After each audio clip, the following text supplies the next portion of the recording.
ഒന്ന്, ചർച്ചയാകുമ്പോൾ പറയാൻ സമയം തരണം. അവർ രണ്ടുപേരും ചർച്ചയിൽ ഇഷ്ടം പോലെ പറഞ്ഞപ്പോൾ ഞാൻ ഇടപെട്ടിട്ടില്ല. ഞാൻ ചർച്ച ചെയ്യുന്ന സമയത്ത് ശ്രീ കുഞ്ഞിക്കണ്ണനെ പോലെയുള്ള ഒരുപാട് കാലമായി രാഷ്ട്രീയ പ്രവർത്തനം നടത്തുന്ന ഒരു വ്യക്തി സഹിഷ്ണുതയോടുകൂടി ആ ചർച്ച കേൾക്കാൻ തയ്യാറായിട്ടില്ല, അതിൽ ഇടപെട്ടു. അത് ശരിയല്ല. ചർച്ച ചെയ്യാൻ സമയം തരണം. ഇനി ഞാൻ പറയാം. ഇവിടെ അദ്ദേഹം തന്നെ പറഞ്ഞു യഥാർത്ഥ അജണ്ടകളെ വഴിമാറ്റുകയാണ്. യഥാർത്ഥ അജണ്ടകളെ വഴിമാറ്റുന്നത് ഞങ്ങളാണോ? യഥാർത്ഥ അജണ്ടകളെ വഴിമാറ്റുന്നത് RSS, BJPയും കോൺഗ്രസുമല്ലേ? എന്തിനാണ് രാജേഷ് പോലീസിനോട് ഇങ്ങനെ പ്രകോപിതനായി പ്രസംഗിക്കാനുള്ള ഒരു സാഹചര്യം എന്നുള്ളത്? രാജേഷിന്റെ പ്രസ്ഥാനം ആഗ്രഹിക്കുന്ന എല്ലാ കാര്യവും ചെയ്തു കൊടുക്കുന്ന ഒരു പോലീസല്ലേ കേരളത്തിലെ പോലീസ്?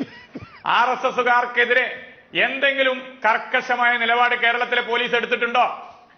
പ്രവീൺ തൊഗാഡിയുടെ കേസ് പിൻവലിക്കുന്ന പോലീസിനെ എന്തിന് രാജേഷ് ചീത്ത വിളിക്കണം? SIയുടെ കാലിൽ ബോംബെറിഞ്ഞ് തകർത്ത RSSകാർക്കെതിരെയുള്ള കേസ് തേച്ചു മാച്ചു കളഞ്ഞ പോലീസിനെ മാലയിട്ട് സ്വീകരിക്കുകയല്ലേ രാജേഷ് ചെയ്യേണ്ടിയിരുന്നത്? 17 മാർക്സിസ്റ്റുകാരെ ഈ UDF ഭരണത്തിൽ ഒരു BJPക്കാരൻ ആഭ്യന്തര വകുപ്പ് മന്ത്രിയാണെങ്കിൽ പോലും ചെയ്യാൻ സാധിക്കാത്ത രീതിയിലേക്ക് പോലീസിനെ സഹായത്തോടുകൂടി നടത്തിയ കൊലപാതകങ്ങളിലെ യഥാർത്ഥ പ്രതികളെ പിടിക്കാൻ തയ്യാറാകാത്ത പോലീസിനെതിരെ രാജേഷ് എങ്ങനെ പ്രസംഗിക്കും എന്ന ചോദ്യമാണ് എനിക്ക് ചോദിക്കാനുള്ളത്. അവിടെ യഥാർത്ഥത്തിൽ രമേശ് ചെന്നിത്തലയെ മാലയിട്ട് സ്വീകരിക്കുകയായിരുന്നു രാജേഷ് ചെയ്യേണ്ടത്. അവിടെയാണ് ഇവർ തമ്മിലുള്ള ഒത്തുകളി.